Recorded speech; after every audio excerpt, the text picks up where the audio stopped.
Salut, c'est Gaëtan. Bienvenue sur ma chaîne où on parle fitness et nutrition surtout. Aujourd'hui, on va adopter le ton gras, c'est-à-dire on va parler du régime cétogène. Et le but, c'est que je t'apporte des petits conseils simples, efficaces que tu puisses mettre en place rapidement. Donc dans cette première partie, parce qu'il y aura trois parties, je vais faire ça en trois épisodes, nous allons voir qu'est-ce que c'est que donc, le régime cétogène, mais le fait de le faire de manière simple, avec des aliments simples, donc c'est-à-dire des aliments naturels, variés et qui ont du goût, qui sont riches en goût. Dans la partie numéro 2, on va voir comment on va faire pour choisir des menus faciles, c'est-à-dire comment on fait pour les préparer à l'avance, en plus grosse quantité, et aussi pour garder la même recette, mais avec de légères variantes. Et enfin, dans la partie numéro 3, nous verrons comment faire un menu cétogène délicieux, parce que oui, c'est très très bon, le menu cétogène, c'est gras, donc autant dire que ça a beaucoup beaucoup de goût, hein. En revisitant des classiques à la sauce keto, donc qui vient du keto, en anglais c'est keto diet, mais ça veut dire cétogène, en privilégiant évidemment les bonnes graisses qui donnent du goût, parce que c'est pas tout de manger gras, il faut manger certaines graisses, pas n'importe lesquelles. Et puis aussi quelques desserts adaptés, bah, si jamais tu veux finir par un petit peu de sucré. Donc, on va voir qu'est-ce qui détermine le choix de nos aliments. Donc, si tu ne me connais pas, je m'appelle Gaëtan. Et je te dis bienvenue sur ma chaîne du fitness intelligent, où je te propose des petits conseils simples et efficaces que tu peux mettre en place rapidement afin d'obtenir des résultats concrets et durables dans le temps. Alors, la première chose, donc, on a dit qu'on allait parler de la partie numéro 1. On va voir qu'est-ce qu'il faut faire pour consommer des aliments naturels. Le but, quand tu fais une diète, et même dans la vie de tous les jours, c'est de consommer pardon, des aliments qui sont simples, basiques et faciles à trouver. Quel que soit l'endroit où tu es, où tu habites, où que tu sois, si tu es en vacances, afin de ne pas être bloqué, justement. D'accord? Et pourquoi des aliments simples, basiques et faciles, je répète? Parce que ce sont en général ces aliments-là qui sont le moins transformés, et donc qui au niveau des macronutriments et micronutriments sont le plus favorables à ta santé et ton bien-être, et te permettront d'atteindre le plus facilement tes objectifs. Parce que ce que tu veux dans ton alimentation, c'est te nourrir correctement et ne pas manger des choses que les industriels te mettent dedans pour te remplir le ventre ou te redonner encore plus faim une fois que tu as mis le nez dedans. Toi, ce que tu veux, c'est du concret et du positif pour toi et ta santé. Voilà. Donc, comme je te le disais, la première chose à faire dans un régime cétogène, c'est de consommer des aliments le plus possible naturels. Déjà, d'une part, quand c'est pas traité par les industriels, les aliments au niveau de la taille sont déjà plus conséquents. Ça veut dire que dans ton assiette, tu en as plus. Je prends un exemple tout simple. Si tu manges une courgette et que tu manges la même courgette préparée par un industriel en purée, bah, tu te rends bien compte que celle qui va être en purée, elle sera déjà plus liquide et en 2 secondes, tu vas la manger.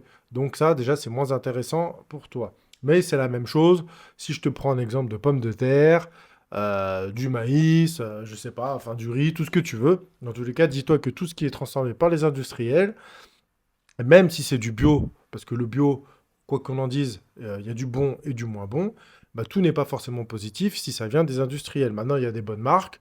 Moi, j'essaye de ne pas acheter de marque particulière, je préfère me concentrer sur des aliments naturels, mais l'avantage que j'ai, c'est que comme j'aime cuisiner, ça me fait plaisir de cuisiner, donc ça ne me dérange pas de salir de la vaisselle et tout ça. Après, chacun ses choix. Donc, comme je te le disais, des aliments le plus possible naturels, d'accord? Mais, bah, comme je le disais précédemment, ça c'est valable pour n'importe quelle autre diète. Moi, je suis très partisan de ce que j'appelle, enfin de ce que j'appelle, c'est pas moi qui ai appelé ça comme ça, mais on appelle ça les alicaments. Qu'est-ce que c'est les alicaments? C'est une contraction entre médicaments et aliments.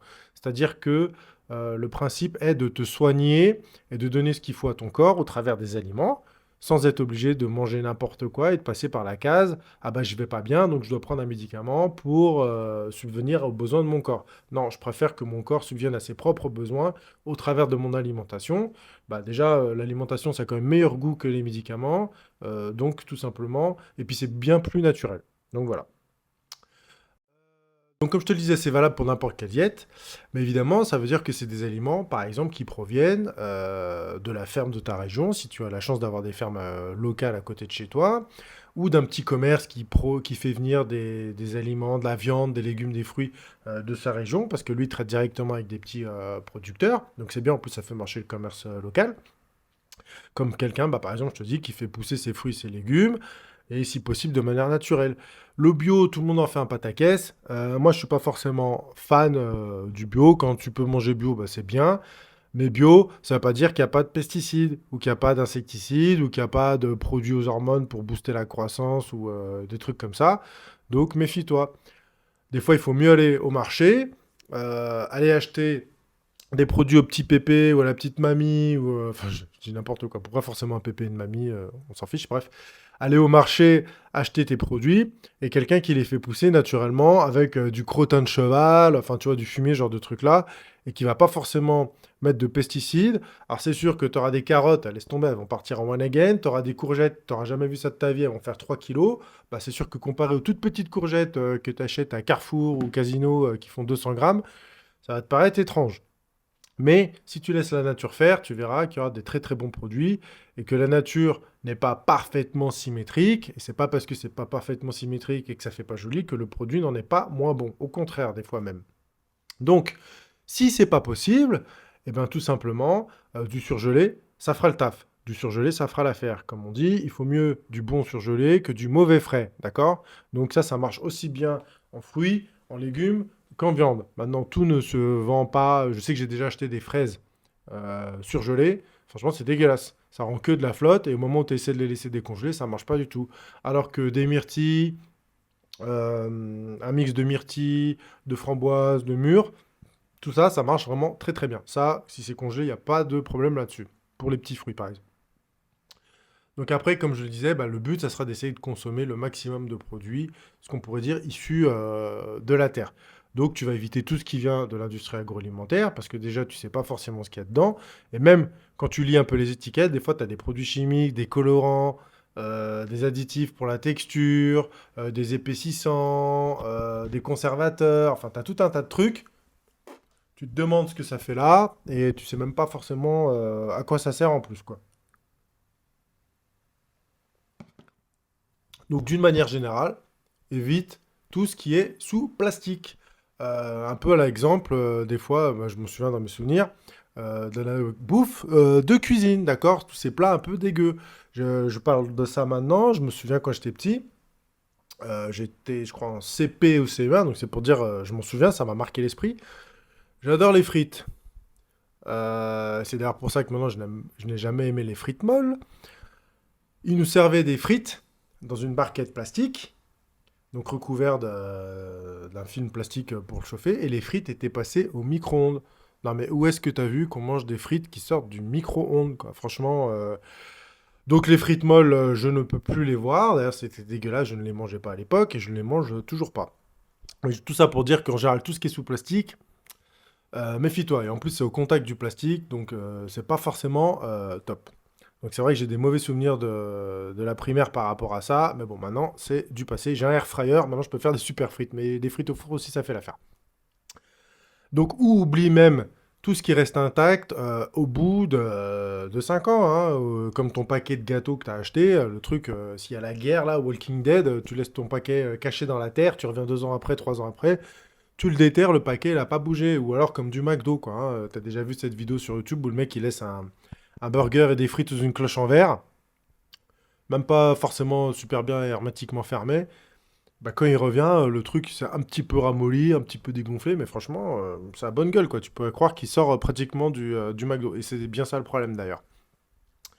Donc le but, c'est que tu cuisines et que si tu veux te faire un McDo, enfin un burger, bah, autant te le faire toi-même, d'accord?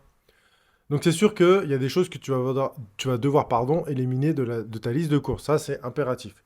Et donc, il faut que tu prennes le temps nécessaire, même si c'est pas facile pour toi ou pour ta famille et tout ça, de retrouver le goût des vrais aliments. Comment? Eh ben, en cuisinant des recettes cétogènes, faciles. D'accord? J'insiste bien sur le terme facile. Le but, c'est pas de se compliquer la vie. Et tu auras la joie de faire tes propres plats à cuisiner. Et il y a quand même une petite fierté à en retirer lorsque tu fais quelque chose de tes propres mains et qu'en plus c'est très bon, que tu te régales et que tu régales les gens que tu aimes, qui sont autour de toi. Et bah, si en plus tu as de la chance, tu pourras devenir améliorer tes compétences de cuisinier. Deuxièmement, eh ben, tu changes régulièrement la liste de tes courses pour varier les goûts et les plaisirs, d'accord, les textures et les couleurs, parce que tu ne vas pas manger toute ta vie la même chose. Donc si tu veux garder un régime cétogène simple à vivre, euh, bah, c'est simple, il faut varier le choix de tes aliments. Donc ce conseil, encore une fois, il est évidemment valable pour toutes les autres diètes, d'accord? Tout en conservant ce que tu aimes et ce que tu manges souvent. Donc ton placard et tes frigos seront pleins d'aliments. Le but, c'est ça, c'est d'avoir des aliments sains. Et ça sera bon pour ta santé. Maintenant, une chose toute simple à faire, bah, justement, c'est de varier ce que tu manges. Donc il suffit parfois juste de varier l'accompagnement habituel que sont par exemple, si tu sors d'un régime cétogène mais que tu manges des glucides, des carbs, bah, de remplacer du riz ou des pâtes. D'accord? Donc qu'est-ce que tu peux remplacer par ça? Bah, par exemple, un format qui existe en forme de pâte, de riz, tout ce que tu veux, bah, par exemple, c'est du konjac. Voilà. Le konjac, c'est quoi? C'est un tubercule qui fait très très peu de calories, qui est riche en fibres et qui va bien te remplir l'estomac. Après, c'est sûr, il ne faut pas t'attendre à retrouver exactement la texture du riz et des spaghettis, mais ça peut être une technique pour avoir un semblant. Ne t'attends pas forcément à retrouver quelque chose d'exactement pareil.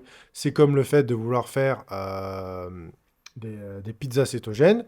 J'ai déjà testé plusieurs recettes. Franchement, oublie les trucs à base de chou-fleur, de farine d'amande, de machin. À partir du moment où dans ta farine, il n'y a pas de gluten, soit naturellement, soit que tu rajoutes toi, tu n'auras pas cet aspect élastique et il te sera impossible d'avoir une pâte moelleuse et croustillante comme le rebord des pizzas. Donc si vraiment tu as besoin de te manger une pizza, bah mange-toi réellement une vraie pizza pour combler ce désir-là, parce que sinon tu risques d'être déçu par rapport à ça dans le régime cétogène. Donc c'est vrai que pour ce régime-là, bah, le konjac, ça peut être une alternative. Maintenant, il ne faut pas en manger tous les jours parce qu'après tu risques d'être blasé. Mais si tu peux manger des repas qui sont pauvres en glucides, c'est-à-dire environ moins de 5 grammes pour 100 grammes de nourriture aux glucides, moins de 5 grammes de glucides pour 100 grammes hein, au poids, bah ça c'est très très bien. Alors maintenant, attention si ça monte vite, parce que ça peut aller très vite, surtout si tu manges des grandes portions, d'accord? Donc, comme tu n'es pas un bovin, d'accord, tu n'es pas une vache, tu ne vas pas manger tous les jours la même chose. Donc il faut te faire plaisir, ne l'oublie pas. C'est pas parce que tu fais un régime que ça doit être une privation pour toi, que ça doit être quelque chose d'embêtant à faire, de délicat. Et d'ailleurs, petit rappel dans ton inconscient, régime ne veut pas dire perte de poids. Régime veut dire un mode alimentaire. Il y a des régimes pour perdre du poids, il y a des régimes pour maintenir ton poids, et il y a des régimes pour prendre du poids. Bah oui, il y a des gens qui sont ce qu'on appelle skinny. Eux, leur rêve à eux, c'est de prendre du poids. Pourtant, ils n'y arrivent pas. Bah, parce qu'eux, ils ont un métabolisme ou qui est flingué, ou ils ont un microbiote, c'est-à-dire la flore intestinale, qui elle aussi est flinguée, qui fait qu'ils ne digèrent pas, ils n'absorbent pas correctement les aliments qu'ils mangent. Donc toi, en général, si tu fais un régime cétogène, c'est soit que tu veux perdre du poids, soit que tu veux changer ton mode alimentaire afin de retrouver une meilleure réponse à l'insuline et conserver ta masse musculaire, ou éventuellement peut-être que tu es diabétique, donc tu es limité dans ta quantité de sucre, ou alors si tu es diabétique, bah, tu veux manger du sucre, tu es obligé de te piquer à l'insuline, et donc ça peut t'embêter. Donc est-ce qu'il faut pour autant que ce régime-là soit difficile à suivre parce que trop contraignant? Bah, la réponse c'est non, bien sûr. Pour suivre une diète dans le temps et obtenir des résultats durables, bah, il faut que celle-ci soit vivable du lundi matin, 6 heures du matin, jusqu'au dimanche soir, enfin à l'autre lundi matin, 6 heures du matin, 365 jours par an. Et ça, n'importe où, à n'importe quel endroit, sur Terre, c'est tout, point à la ligne. Il n'y a pas à discuter là-dessus. Maintenant, tout ce que tu consommes, bah, si tu peux, doit te donner du plaisir à manger. Parce que tu n'es pas un ruminant, comme je le disais plus tôt. Donc le but, c'est que tu puisses manger quelque chose qui te donne du plaisir au niveau du goût, au niveau de la texture, au niveau des sensations que ça va t'apporter. Parce que c'est un plaisir de manger, c'est une petite récompense. Tu es content de prendre ton repas quand tu as fait une bonne séance de sport, ou qu'il est midi, que tu as bossé toute la matinée comme un âne, là, soit à faire tes cours ou à ton travail. Eh ben, le moment du repas doit être un moment de plaisir, de détente. Et le fait de manger doit te permettre de te rassasier, aussi bien au niveau du plaisir que ça va t'apporter pour repartir dans ton après-midi de travail. Et donc, tu dois être content de ce que tu manges. Donc tu dois choisir des aliments, évidemment, qui ont du goût. Et ce n'est pas parce que tu fais un régime cétogène, où c'est essentiellement basé sur du gras, qu'il faut que tu manges absolument n'importe quel gras. D'ailleurs, le régime cétogène est particulièrement riche en goût. Et donc, pour ce faire, tu dois oublier ce qu'on appelle les graisses de palme hydrogénées ou les autres huiles de basse qualité, d'accord? Tout ce qui est transgénique, là, machin, transgraisse, trucs comme ça, dès que c'est un peu bizarre, oublie. Tu te concentres sur quoi? Eh ben, sur une bonne huile d'olive, sur des avocats ou de l'huile d'avocat, de l'huile de macadamia, des bons oléagineux, des graines, des noisettes, des cerneaux de noix, des pistaches, enfin, tu vois, des trucs comme ça. Voilà, ou du bon beurre de baratte, là, des trucs moulés à la louche, avec du demi-sel. Voilà. Par contre, le beurre, attention, évite de le faire cuire. Pourquoi? Parce que si tu le fais cuire, dedans, il y a des vitamines, notamment la vitamine E, qui est liposoluble et qui va perdre de ses propriétés parce qu'elle va être tuée si tu la fais chauffer. Si tu la fais chauffer, je crois, au-dessus de 40, 50 degrés. Donc, tu imagines bien que quand tu fais cuire quelque chose à la poêle, tu es peut-être dans les 80-100 degrés, je ne sais pas exactement, mais en tout cas, tu vas tuer les bonnes vitamines du beurre.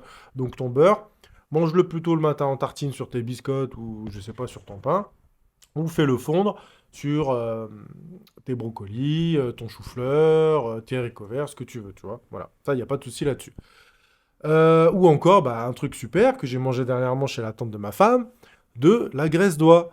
Tu te fais des petits légumes revenus dans du beurre, oui, dans du beurre aussi, tu peux mélanger d'ailleurs, dans de la graisse d'oie ou de la graisse de bœuf, tu les fais cuire un peu à la poêle pour bien que ça s'imbibe, tu les passes un petit peu au four, ah, je te jure, tu as un petit croustillon et un petit moelleux, ça va être vraiment top. Et ça va te permettre pardon, de tenir dans le temps. Et ça, c'est vrai que c'est un avantage de ce régime-là. C'est qu'il est vraiment tenable dans le temps, justement, parce qu'il est riche en goût et il fait plaisir à avoir. Ça change des régimes où on te dit, ah bah non, si tu veux perdre du poids, pas de sucre, pas de graisse, ouais, bah au final, t'as qu'à sucer des cailloux, hein, et puis manger de la terre, et puis voilà, quoi, c'est bon, hein. Non, non.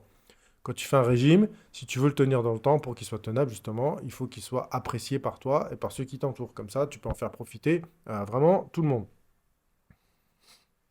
En plus, tu peux manger en bonne quantité, surtout pour les gens qui ont un bon appétit, hein, moi j'en suis un bon exemple. Et malgré tout, bah, c'est un régime qui n'est pas contraignant forcément au niveau du goût surtout et au niveau des portions. Alors c'est vrai que les graisses contiennent plus de calories que les protéines et les glucides. N'oublie pas, un gramme de lipides, de graisse, c'est 9 calories. Alors qu'un gramme de protéines ou un gramme de glucides, de sucre, ce n'est que 4 calories. Donc les graisses, ça correspond au double. Donc fais attention, tu peux monter vite en calories. En plus, ce qui est bien, c'est qu'en général, avec ce régime-là, tu es quand même bien rassasié. Et en général, quand tu vas sortir de table, tu n'auras plus faim, tu auras un bon effet de satiété et tu n'auras plus ce fameux pic d'insuline qui est provoqué en général à la fin du repas où tu te dis, ah bien, j'ai un coup de barre, j'ai besoin d'aller faire la sieste, j'ai besoin de me reposer. D'accord? Tout ça, ça va être de l'histoire ancienne. Ensuite, oublie ce qu'on appellerait là-dedans bah, les régimes genre soupe aux choux, pamplemousse de Californie, le tout à la vapeur ou je sais pas quelle bêtise. Hein, c'est simple. Tu vas te déglinguer la santé en faisant ça parce que les monodiètes ne sont pas adaptées à l'être humain. L'être humain est un omnivore, donc il a la possibilité et la chance de pouvoir manger de tout. Donc si tu ne manges pas de tout, tu n'auras pas l'ensemble des macros et micronutriments nécessaires à ce que tu aies une bonne santé. Donc tu risques après avec ça pardon, d'avoir des troubles du comportement alimentaire.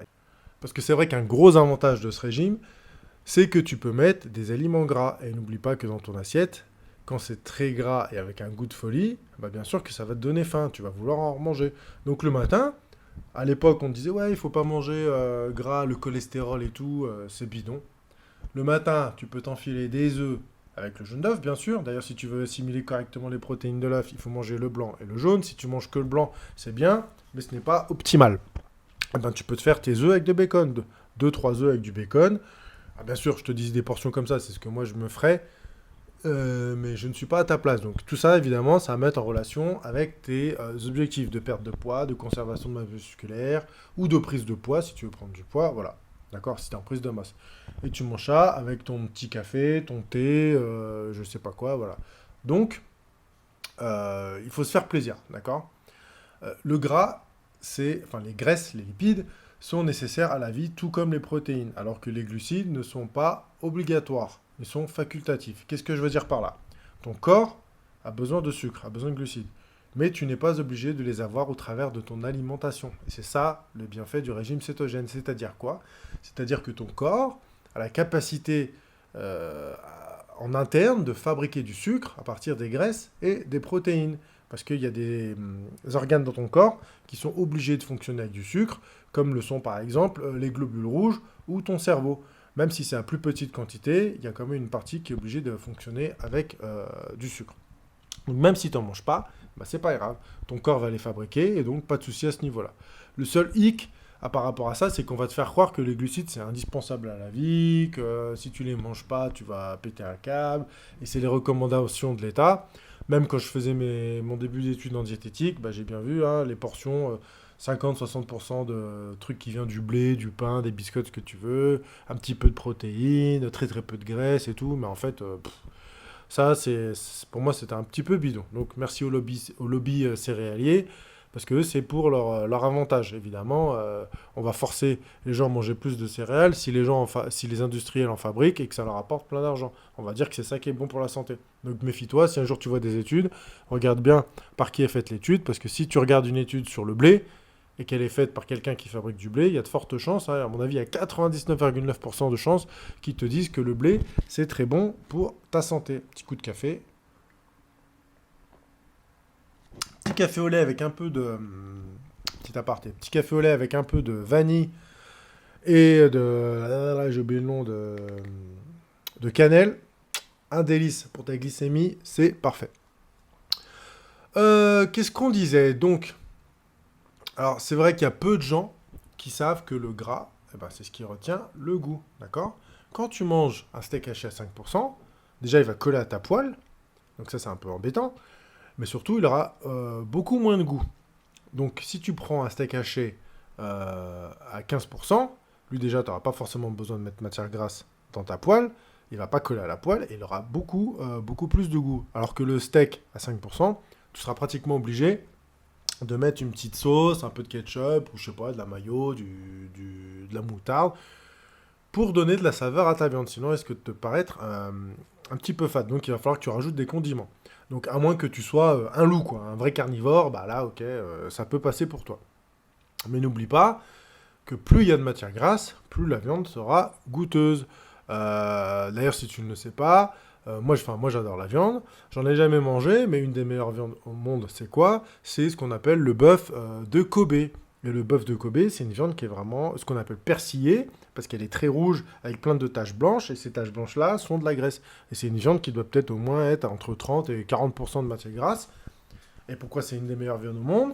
Alors certes, il y a la manière dont ils élèvent la viande, enfin le bœuf, mais c'est surtout que tout ce gras conserve du goût et donne une tendresse à la viande et une saveur qui sont inégalables. Pardon.